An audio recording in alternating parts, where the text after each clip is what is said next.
Selamat datang di video materi untuk mata kuliah Manajemen Proyek Teknologi Informasi.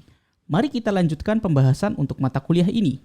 Dalam video materi kali ini, kita membahas tentang manajemen jadwal proyek. Selamat menyimak. Ada 3 topik pembahasan dalam video ini. Pertama adalah pembahasan tentang pentingnya penjadwalan pada proyek. Kedua adalah proses-proses pada proyek schedule management. Dan ketiga adalah pembahasan tentang network diagram dan juga critical path analysis. Mari kita bahas satu persatu. Proses penjadwalan proyek merupakan hal yang sangat penting. Hal tersebut tidak terlepas dari fakta bahwa menyelesaikan proyek tepat waktu merupakan tantangan terbesar bagi seorang manajer proyek. Berbicara tentang waktu, tentu kita sudah ketahui bahwa fleksibilitas waktu sangatlah sedikit. Waktu tetap berlalu tanpa mempedulikan apapun yang terjadi pada proyek. Apakah kita mengerjakan aktivitas sesuai rencana atau tidak melakukan apa-apa karena pekerjaan yang terhambat, waktu tetap berjalan. Ditambah lagi, masalah penjadwalan adalah alasan utama terjadinya suatu konflik pada proyek, terutama pada paruh kedua proyek. Ada berbagai faktor yang menyebabkan konflik di dalam proyek karena masalah penjadwalan ini. Yang paling dominan adalah karena perbedaan pada cara bekerja individu dan juga budaya. Sebagian orang lebih suka mengikuti jadwal dan deadlines, sedangkan sebagian lainnya tidak. Selain itu, perbedaan persepsi terhadap etika dalam bekerja juga sering terjadi.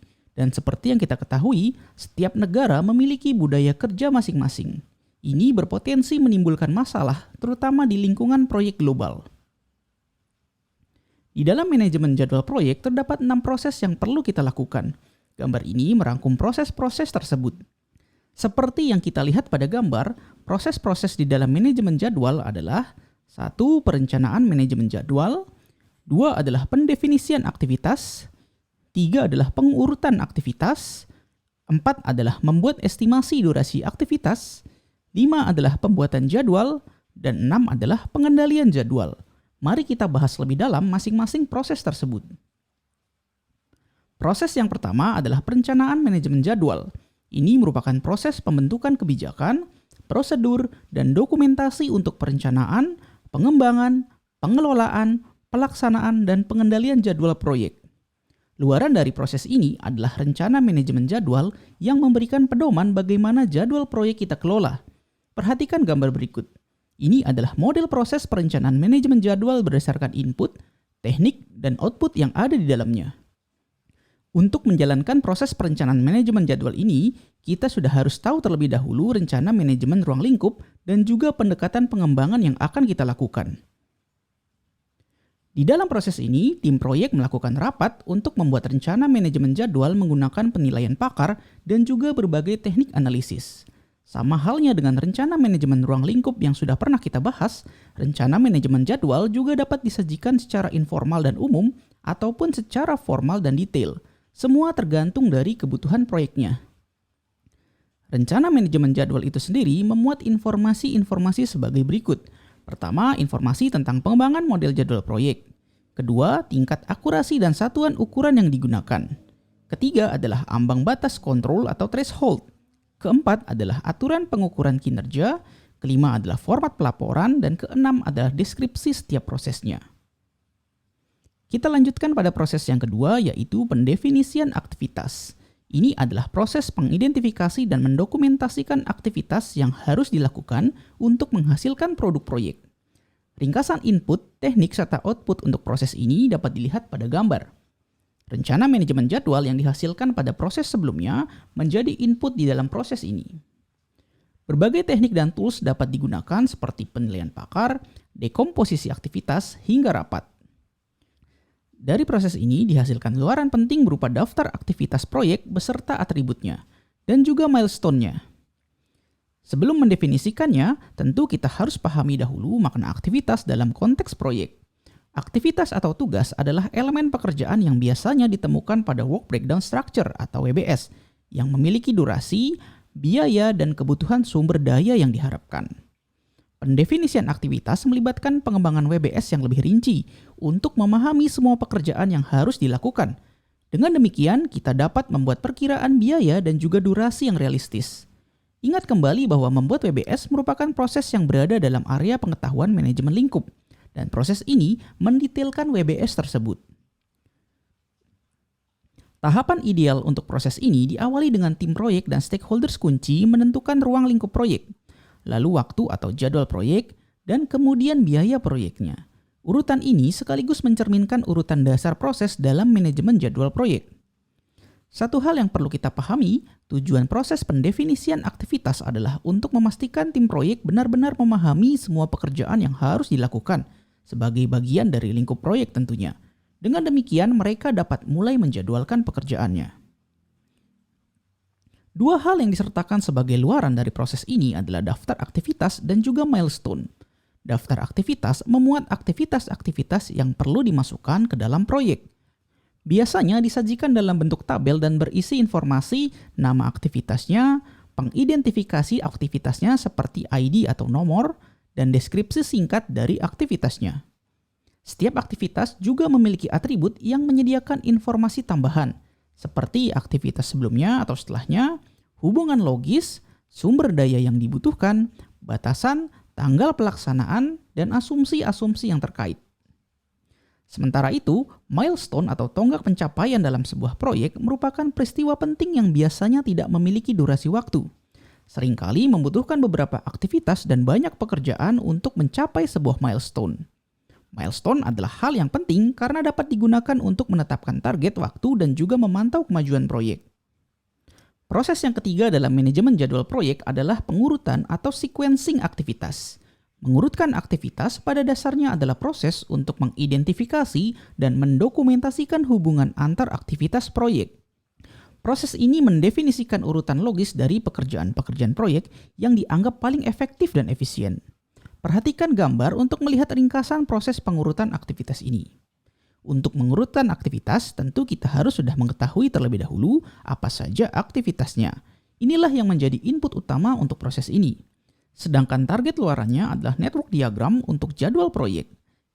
Kita bisa membuat network diagram ini dengan teknik Precedence Diagram Methods atau PDM, atau bisa juga dengan Arrow Diagram Methods atau ADM.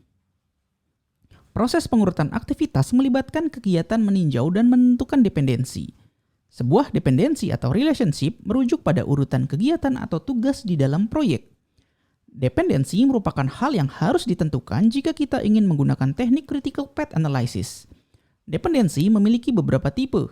Pertama adalah mandatory dependency.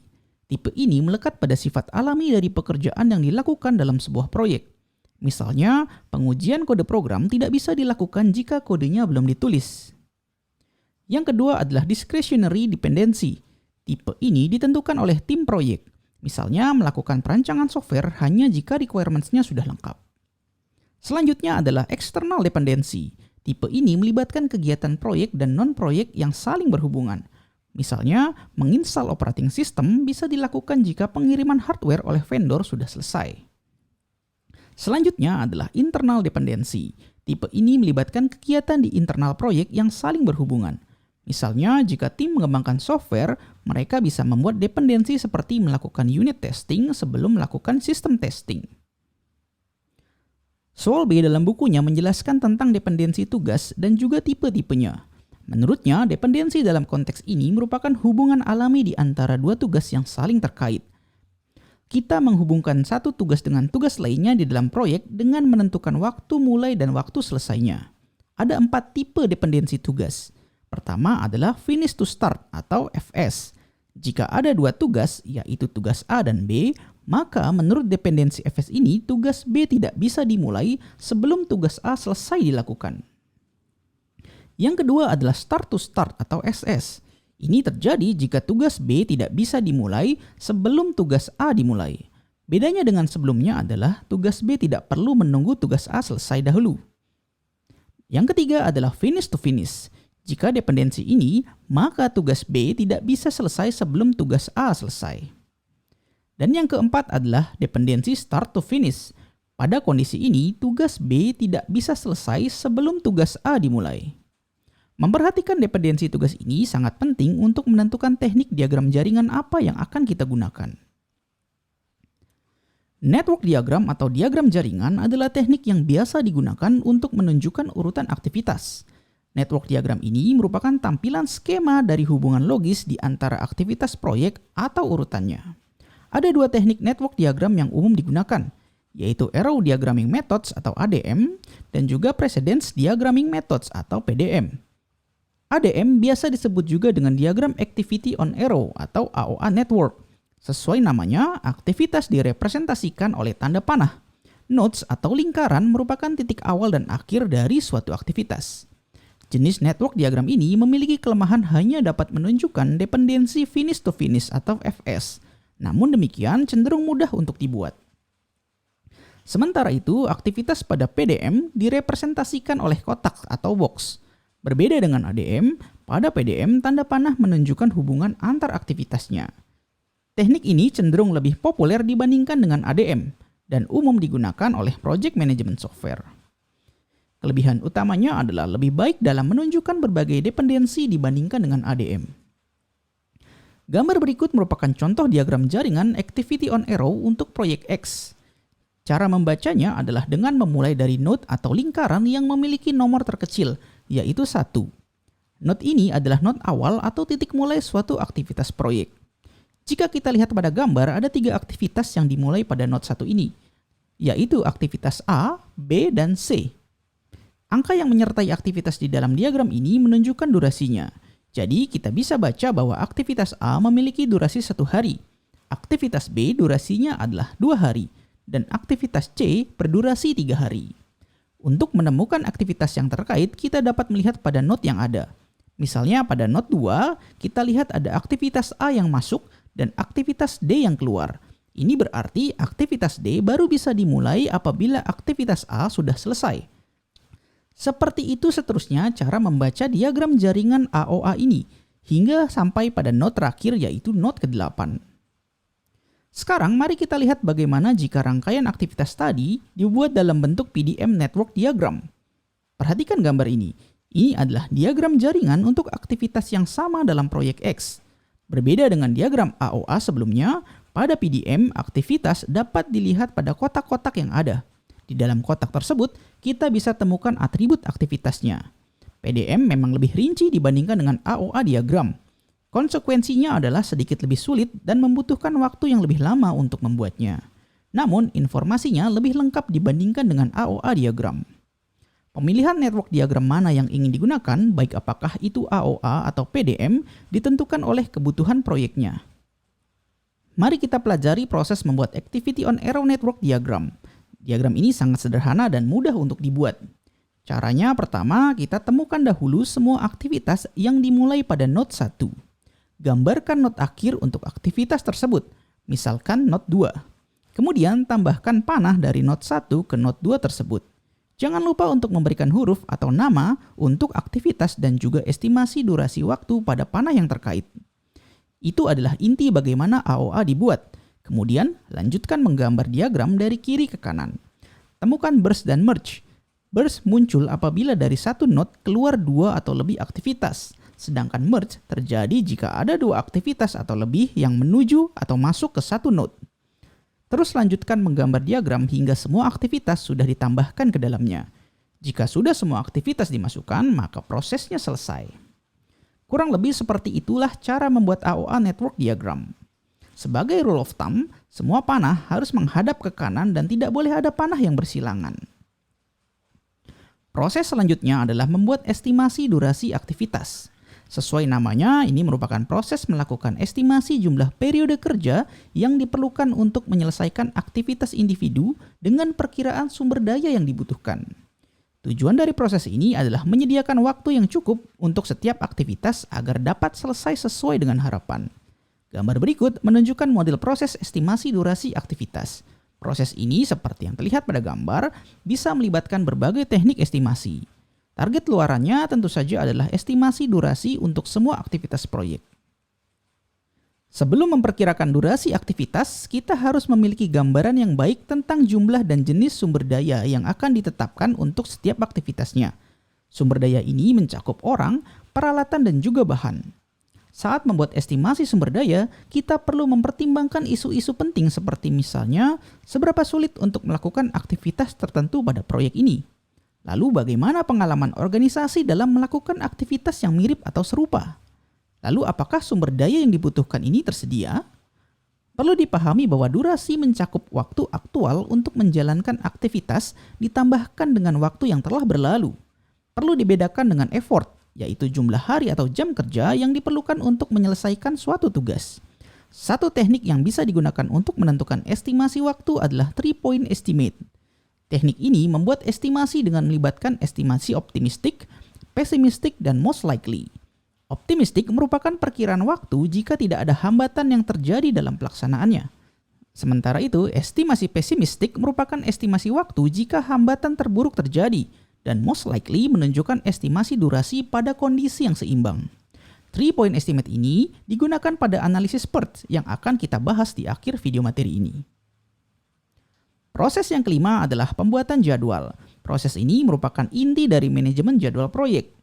Dan seperti yang terlihat pada gambar, yang menjadi output atau luaran dari proses ini adalah jadwal proyek secara lengkap. Dan sebaiknya kita juga membuat kalender proyek pada proses ini. Pembuatan jadwal ini pada dasarnya adalah menentukan waktu memulai dan waktu berakhirnya aktivitas-aktivitas di dalam proyek. Tujuan utamanya adalah membuat jadwal proyek yang realistis dan bisa dijadikan dasar atau istilahnya adalah schedule baseline untuk memantau kemajuan proyek berdasarkan waktunya. Beberapa teknik penting yang biasa digunakan dalam pembuatan jadwal mencakup Gantt chart, critical path analysis, dan PERT analysis. Mari kita bahas beberapa teknik tersebut. Salah satu teknik yang biasa digunakan untuk membuat jadwal adalah Gantt chart. Gantt chart menyediakan format standar untuk menampilkan informasi jadwal proyek. Perhatikan gambar di sebelah kanan. Ini adalah gambar Gantt chart berikut dengan komponen-komponennya. Seperti yang terlihat pada gambar, Gantt chart menampilkan informasi daftar aktivitas proyek, tanggal mulai dan tanggal selesai yang sesuai dalam format kalender. Aktivitas proyek ini didapatkan dari WBS yang sebelumnya sudah dibuat. Dan selain itu, project milestone dapat juga kita tambahkan ke dalam Gantt chart. Teknik berikutnya yang juga penting untuk membantu pembuatan jadwal adalah Critical Path Methods atau CPM. CPM adalah teknik network diagram yang digunakan untuk memprediksi total durasi proyek. Komponen penting dari CPM adalah critical path atau jalur kritis. Critical path sebuah proyek adalah rangkaian kegiatan yang menentukan waktu paling cepat untuk menyelesaikan proyek. Di dalam network diagram, critical path merupakan jalur terpanjang yang memiliki jumlah slack atau float paling sedikit. Slack atau float itu sendiri adalah jumlah waktu di dalam suatu aktivitas yang dapat ditunda tanpa menunda aktivitas berikutnya atau tanggal penyelesaian proyek. Di dalam teknik CPM, kita perlu menghitung critical paths pada network diagram. Caranya, pertama, kita perlu membuat sebuah network diagram yang baik dan benar terlebih dahulu. Lalu tambahkan estimasi durasi untuk semua aktivitas pada setiap jalur di dalam network diagram. Temukan jalur yang terpanjang karena itulah jalur kritis atau critical path. Perhatikan gambar berikut agar lebih jelasnya. Dari AOA diagram ini, kita bisa dapatkan ada 4 paths atau 4 jalur untuk menyelesaikan proyek. Jalur pertama adalah A, D, H, dan J. Jalur kedua adalah B, E, H, dan J. Kemudian jalur ketiga adalah B, F, dan J. Dan jalur keempat adalah C, G, I, dan J. Dari keempat jalur ini, yang memiliki akumulasi durasi terpanjang adalah jalur yang kedua dengan durasi 16 hari. Maka dapat kita simpulkan bahwa jalur 2 yaitu BEHJ merupakan critical paths untuk proyek X ini. Critical paths atau jalur kritis ini benar-benar harus kita perhatikan karena jika satu atau lebih aktivitas di jalur kritis membutuhkan waktu yang lebih lama dari yang direncanakan, maka seluruh jadwal proyek akan tertunda. Kita bisa menggunakan teknik critical path method sebagai dasar untuk mempersingkat jadwal proyek. Paling tidak ada 3 teknik atau cara utama untuk mempersingkat jadwal proyek. Pertama adalah mempersingkat durasi dari aktivitas atau tugas yang kritikal dengan menambahkan lebih banyak sumber daya atau mengubah ruang lingkupnya. Kedua adalah memadatkan aktivitas dengan cara mendapatkan jumlah kompresi jadwal yang terbesar yang membutuhkan biaya paling sedikit. Kompresi jadwal ini adalah istilah untuk memperpendek atau mempercepat durasi aktivitas tanpa mengurangi kualitas dari luarannya. Dan cara ketiga untuk mempersingkat jadwal adalah dengan mempercepat atau istilahnya fast tracking aktivitas dengan melakukannya secara paralel atau overlapping. Menentukan estimasi durasi yang akurat untuk setiap aktivitas bukanlah pekerjaan yang mudah. Ada kalanya muncul ketidakpastian saat hendak memperkirakan durasi. Dalam kondisi seperti ini, kita bisa menggunakan program Evaluation and Review Technique atau PERT.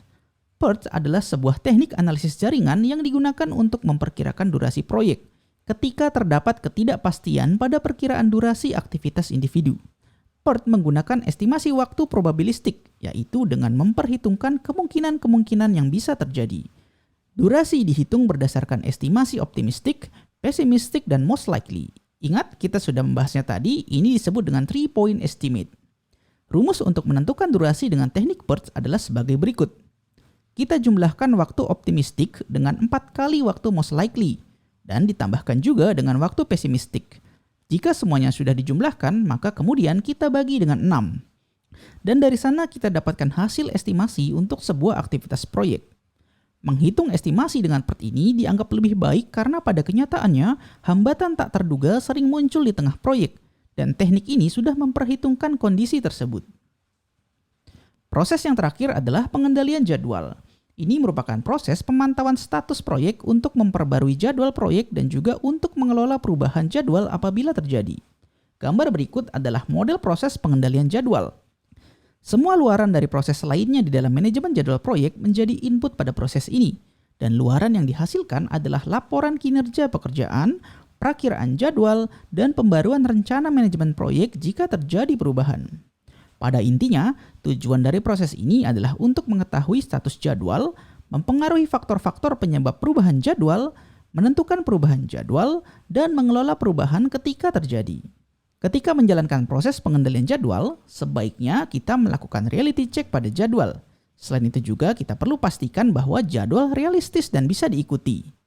Di samping itu, kita juga perlu bersiap untuk kemungkinan tak terduga yang bisa terjadi atau istilahnya adalah kontingensi. Dan jangan berasumsi bahwa semua orang bekerja dengan kapasitas 100% sepanjang waktu. Sangat dianjurkan juga untuk mengadakan pertemuan membahas kemajuan dengan stakeholders kunci. Di sini kita perlu bersikap jelas dan jujur dalam mengkomunikasikan masalah jadwal. Pembahasan tentang proses pengendalian jadwal ini sekaligus menutup materi kita dalam kesempatan kali ini. Berikut adalah 2 referensi utama yang digunakan dalam penyusunan materinya. Terima kasih karena sudah menyimak video ini sampai selesai.